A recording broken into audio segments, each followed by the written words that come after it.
esse movimento de ficar observando o que está em alta e reproduzindo acaba dando pra gente uma falsa licença poética de se apropriar do que está na internet. Eu sinto que muitas pessoas que não têm ética, que têm o hábito de plagiar, se apoiam nesse discurso para fazer isso sem culpa.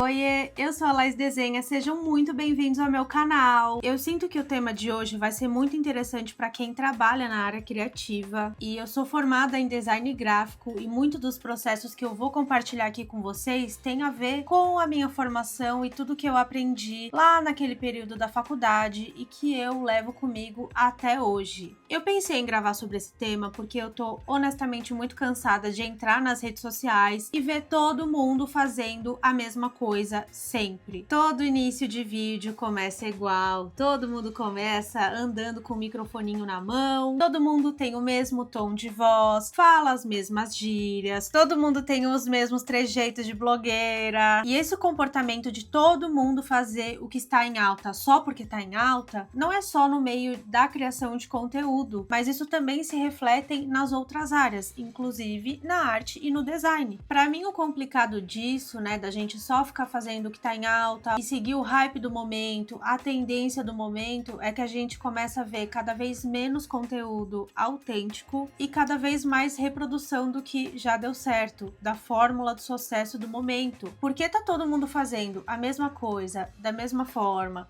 com a mesma linguagem, acaba gerando uma confusão do tipo, quem foi a primeira pessoa a começar a fazer essa trend? Quem é a primeira pessoa que inventou isso? Eu percebo que esse movimento de ficar observando o que está em alta e reproduzindo acaba dando pra gente uma falsa licença poética de se apropriar do que tá na internet, porque parece que se algo deu certo, aquela criação dela não pertence mais a ela, e sim à internet. E se tá na internet, e se fez sucesso, tá tudo certo eu me apropriar, porque é uma coisa que virou uma trend. Não interessa mais quem criou, Além da gente perder essa noção de que o direito autoral das pessoas importa e pertence a elas e não a nós que estamos consumindo e queremos nos apropriar de uma criação, a gente acaba ficando com preguiça de pensar em alguma coisa do zero e que seja autêntica pra nós. E é isso, gente? Quando a gente começa a se condicionar a reproduzir o que tá em alta só porque tá em alta, a gente acaba,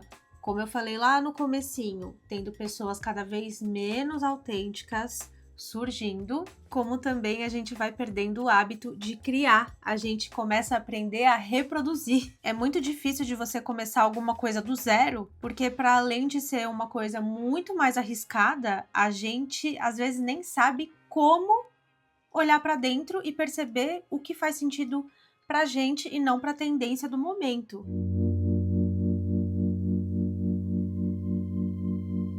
E o que me fez pensar que estava na hora de conversar sobre isso com vocês, além de todo esse contexto que eu dei aqui, é que existe uma frase que eu amo e também odeio, que é: na vida nada se cria, tudo se copia. E eu acho essa frase bem assim, ampla, controversa, que tem vários ângulos que a gente pode analisar. E eu vou explicar primeiro porque eu odeio e depois porque eu amo essa frase. Com certeza você já deve ter ouvido essa frase e para começar a explicar qual é o meu problema com ela, é que eu percebo que existem muitas pessoas que não têm ética que se apoiam nesse discurso. Então as pessoas que têm a cara de pau de plagiar e de pegar uma referência e fazer exatamente igual essa única referência, acabam se apoiando nesse discurso bem vazio de que nada se cria, tudo se copia, porque elas não têm vergonha na cara e para elas é muito mais fácil observar alguma coisa que já deu certo e fazer igual, porque para elas pode ser que dê certo também, porque se deu certo para fulana, por que não vai dar certo para mim? E elas não querem fazer o mais difícil, que é pesquisar, que é estudar, que é se dedicar. Essas pessoas, elas são muito oportunistas, elas precisam de que os outros criem para que elas copiem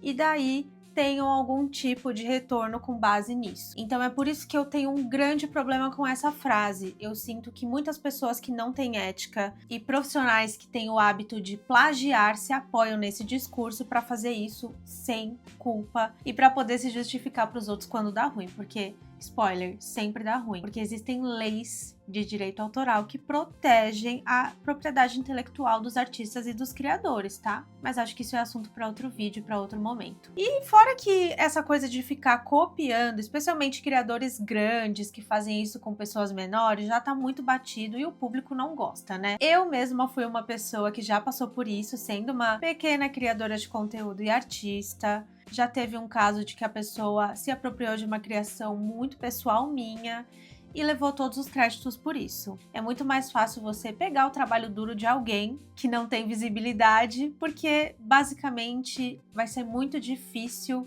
das pessoas descobrirem quem é a fonte original, e aí você fica aí com um trabalho autoral e super diferenciado, sem nem ninguém saber a fonte, tá? Então fiquem ligados nisso também. E uma das problemáticas também da gente ficar se inspirando em apenas um conteúdo para criar alguma coisa nossa é o seguinte, vamos comigo. Se eu quero gravar um vídeo para as minhas redes sociais e para isso eu vou me basear em apenas um vídeo, vocês não concordam que a chance de eu copiar algum take, alguma frase, alguma fala é muito fácil? Porque eu só tô me baseando em um vídeo.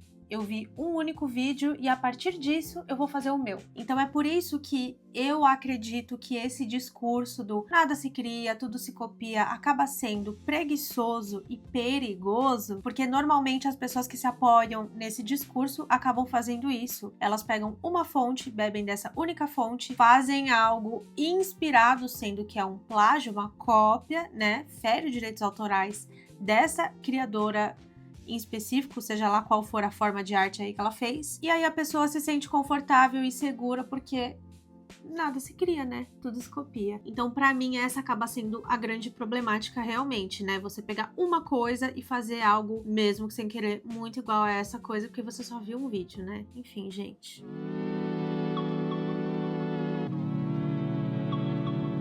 Agora que eu já falei tudo que eu detesto sobre essa frase, vamos falar o que eu concordo nessa frase? Qual é o lado positivo do nada se cria, tudo se copia? Eu acho que o que eu acredito e o que eu gosto nessa frase é que ela reforça que não existe criação sem consumo, porque a gente é um resultado de todo o nosso repertório. Eu acho que as pessoas que são mais criativas são as pessoas curiosas, porque elas se fazem perguntas, elas vão atrás dessas respostas para as perguntas delas. Então você pode ver que ela pode ter um monte de interesses variados, porque ela busca várias fontes para criar insights novos. Eu acho que a criatividade, ela é realmente pautada com base no seu consumo. Quanto mais variedade de consumo e de coisas que você puder observar e coletar aí na sua memória, mais base e mais repertório você vai ter para criar. Então, se naquele primeiro caso, do lado negativo que eu acho dessa frase, a gente olha um único vídeo para fazer o nosso vídeo, a pessoa que é criativa e que ela vai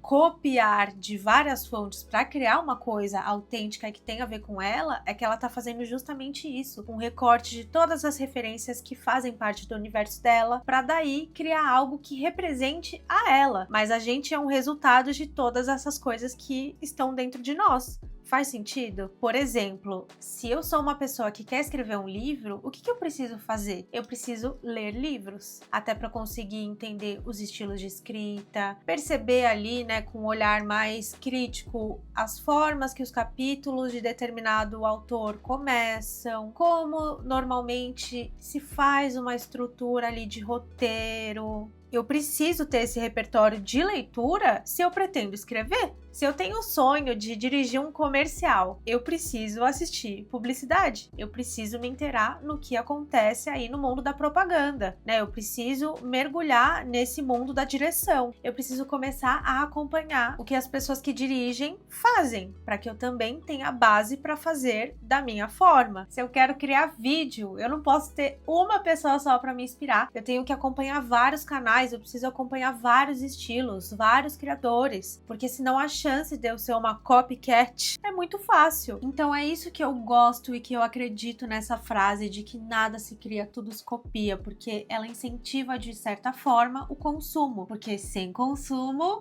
não existe criação. É sempre muito importante que você se acostume a beber de várias fontes diferentes para você não ser igual essas pessoas que eu não gosto, que são antiéticas e bebem de uma única fonte e acabam cometendo plágio sem querer. Ai, tadinha dessas pessoas, né? Nossa, foi tão sem querer que ela copiou. É muito importante que você seja uma profissional que saiba buscar referências de lugares variados e entenda o método correto de como incorporar todas essas referências que você tem e que você pesquisa no seu processo de criação. E é agora que esse vídeo começa a entrar na parte prática, graças a Deus.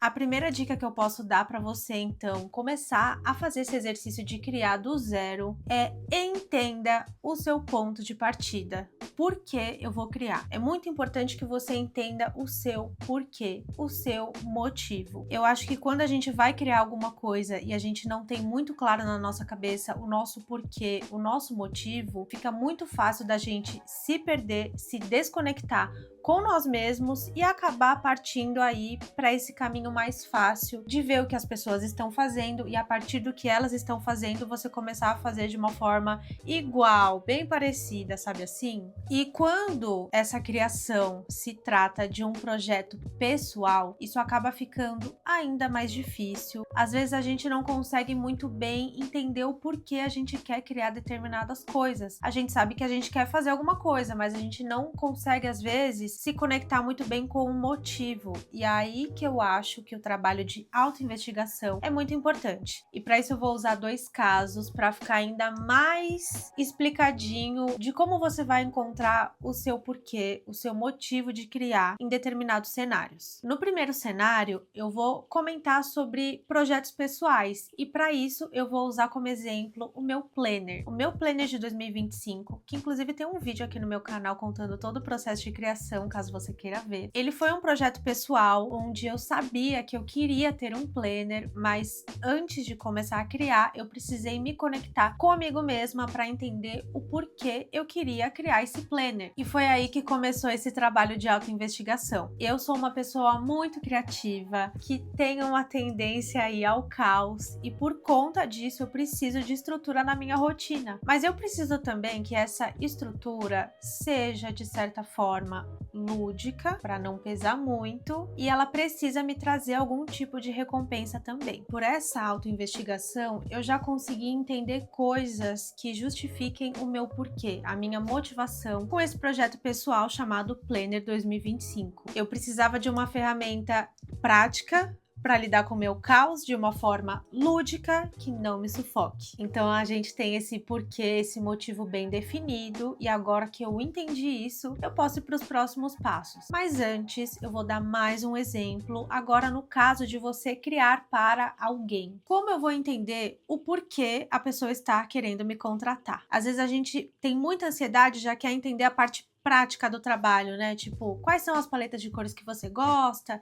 quais elementos e tudo mais, e a gente esquece de se conectar com o porquê essa pessoa está procurando o serviço, o trabalho que você oferece. Para esse caso, a gente vai usar um mural que eu fiz esse ano, que uma cliente me contratou para fazer. E aí, qual que é a história do mural, né? O que eu precisava entender? Essa cliente, ela queria que eu fizesse uma arte num quartinho de bebê, que ela e a esposa tinham acabado de adotar, e o tema tinha que ser safari. Seria muito fácil se eu tivesse ido direto pro Pinterest e pesquisado ali arte safari infantil. Porque aí eu ia simplesmente ver um monte de referência, ver o que os artistas estão fazendo e com base em umas 2, 3 fotos, 5, se eu estiver muito ousada nas minhas pesquisas, eu faço a minha. Poderia ter cortado todo o caminho e feito alguma coisa bem parecida com o que já existe. Mas eu não sou uma criadora preguiçosa, então eu vou entender o porquê essa pessoa estava me chamando para fazer um safari. Por que o safari, né? Qual que é a história por trás disso? Ela me falou que ela, na época que estava namorando ainda, a pessoa que hoje é a esposa dela, foram para a África fazer aí esse passeio no safari. E foi durante esse passeio do safari que a minha cliente pediu a namorada dela em casamento. Olha que fofo e que chique, né? Ser pedido em casamento num safari da África. E ela também me contou que durante esse passeio aí no safari, elas olharam um bebezinho rinoceronte que tava assim muito brincando com a mamãe rinoceronte e tal. Isso foi uma coisa que elas focaram muito, que foi muito marcante para elas. Guardem essa informação. Então, só por causa disso, por causa desse contexto aí que ela me deu do porquê o safari teria que ser o tema do mural, eu já consegui entender a motivação e o que o safari significa na vida desse casal. Naquele contexto, o safari, ele estava significando a mudança do status do relacionamento das duas ali. O safari fez parte, então, do que era um namoro, virou um noivado e mais pra frente um casamento, né? Ele foi um marco ali na vida desse casal. E agora faria muito sentido que essa relação que está se transformando novamente, resgatar essa simbologia do safari, que vem aí para marcar mais uma mudança, e dessa vez uma mudança bem gigante no relacionamento das duas, porque agora elas não são mais duas, elas são três. Isso me deu uma noção muito sólida do porquê e da motivação. Por que eu vou criar um safari? Eu vou criar um safari porque ele é um marco no relacionamento desse casal que agora está se transformando em uma família, certo? Certo. Agora que a gente entendeu os nossos motivos, tanto no caso do projeto pessoal quanto no caso de um projeto para um cliente, a gente pode ir para o próximo passo.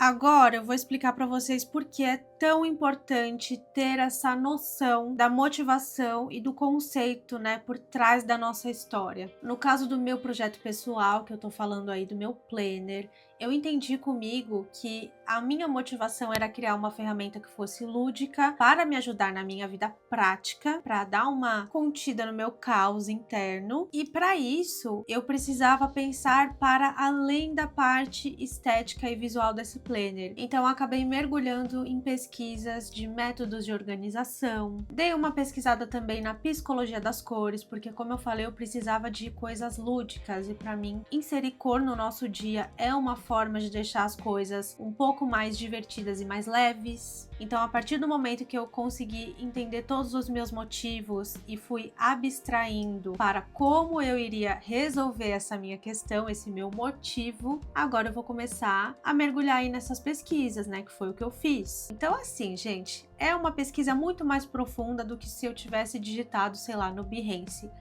Planners, porque eu poderia fazer algo visualmente interessante, mas que não fosse funcional e que não resolveriam a minha questão inicial. Então, depois que eu consegui entender o método de organização que eu iria usar para a minha vida, os momentos lúdicos que eu gostaria de incluir, as paletas de cores e tudo mais, aí sim eu posso dar uma olhada no Pinterest, no Behance, aí eu posso ir coletando as minhas referências visuais e montar um mood board. Então isso aqui é uma parte secundária da nossa pesquisa. A nossa primeira parte de pesquisa tem que ser essa mais profunda, para conseguir fazer com que a gente se conecte na resolução do nosso problema. Agora, no caso da criação para uma outra pessoa, que eu estou usando o exemplo do mural do safari, é a mesma coisa. A minha primeira parte da pesquisa não vai ser ir no Pinterest para pesquisar o que os artistas estão fazendo quando eles desenham safari. A minha primeira parte da pesquisa vai entender o que é um safari, até porque eu nunca estive num safari da África, então eu precisava entender de fato o que era estar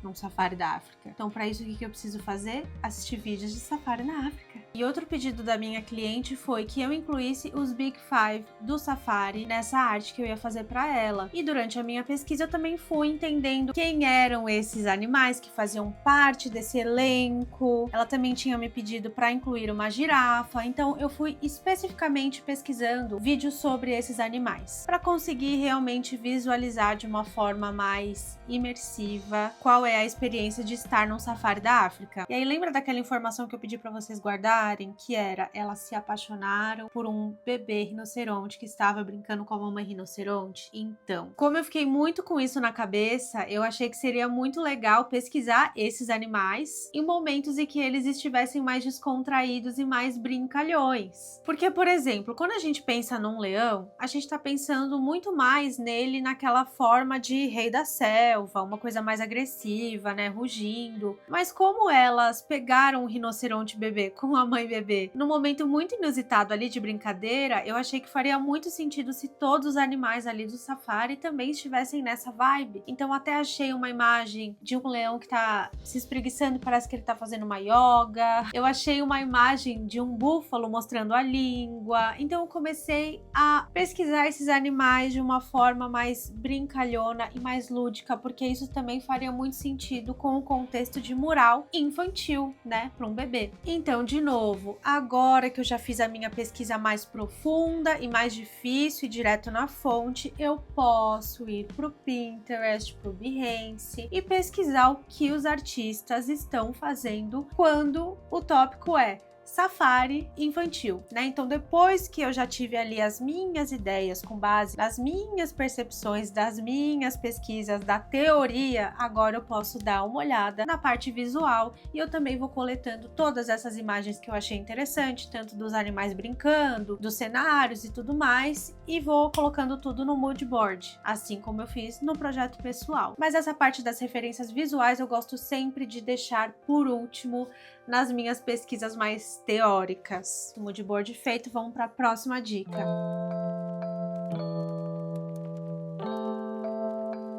Agora que você já coletou ali as suas referências visuais, é hora de entender o que você gostou nessas referências. Essa é uma dica que vale para os dois cenários, tanto por exemplo do projeto pessoal quanto para o projeto para um cliente, porque é exatamente o mesmo método. Você vai pegar ali o seu mood board e você vai ficar analisando cada uma das imagens e se perguntar: o que eu gostei nesse desenho?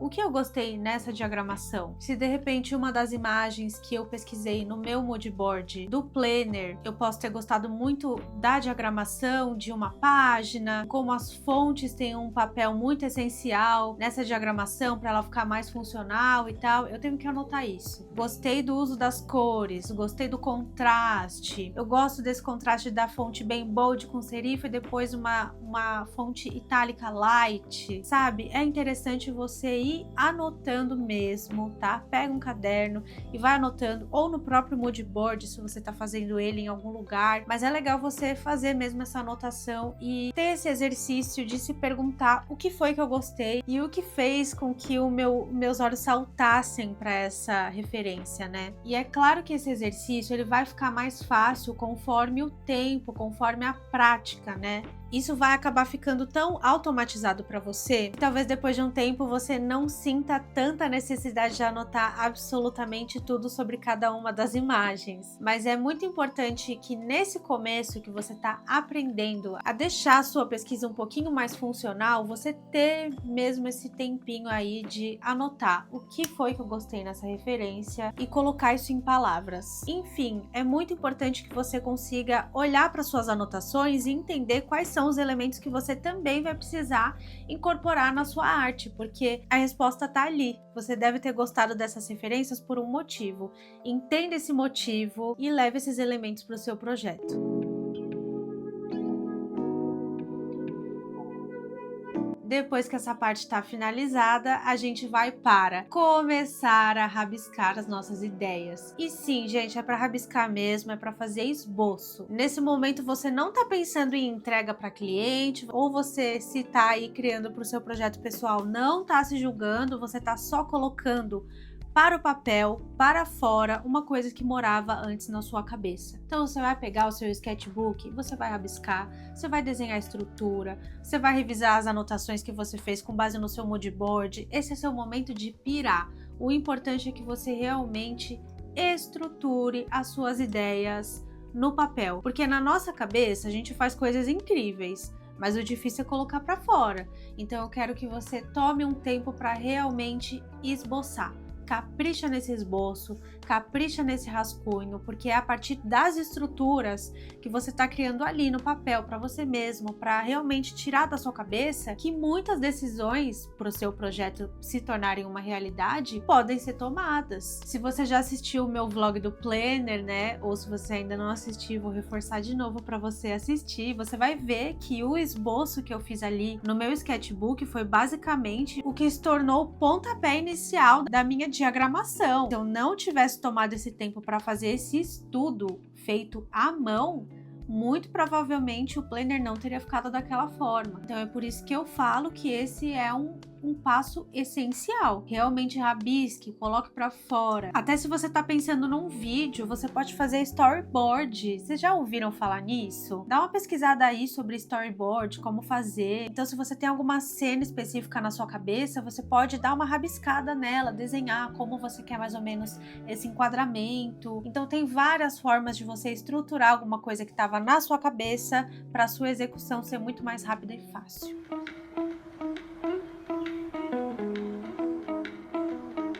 Por último, não esqueça de deixar o seu toque pessoal. Então agora a gente já tem o nosso motivo definido, o nosso porquê, a gente fez as nossas pesquisas de conceito, as nossas pesquisas visuais, a gente já entendeu o que foi que a gente gostou exatamente em cada uma das nossas referências visuais e a gente já rabiscou a nossa estrutura do que a gente estava imaginando. Agora é hora de executar e nessa execução é muito importante que você deixe o seu toque pessoal. Eu vou explicar para vocês o que eu quero dizer com isso. Aqui é onde você vai desenvolver o que torna o seu trabalho seu, único, feito por você. Os trabalhos que chegam até mim, eles vêm até mim porque as pessoas não querem qualquer ilustradora, elas querem trabalhar comigo, porque elas conhecem o meu estilo, elas sabem a minha entrega, elas conhecem a qualidade do meu trabalho e é isso que elas esperam. Por exemplo, as minhas clientes do Mural do Safari, elas me chamaram porque elas gostam do meu estilo de arte. Se elas quisessem algo que fosse mais realista,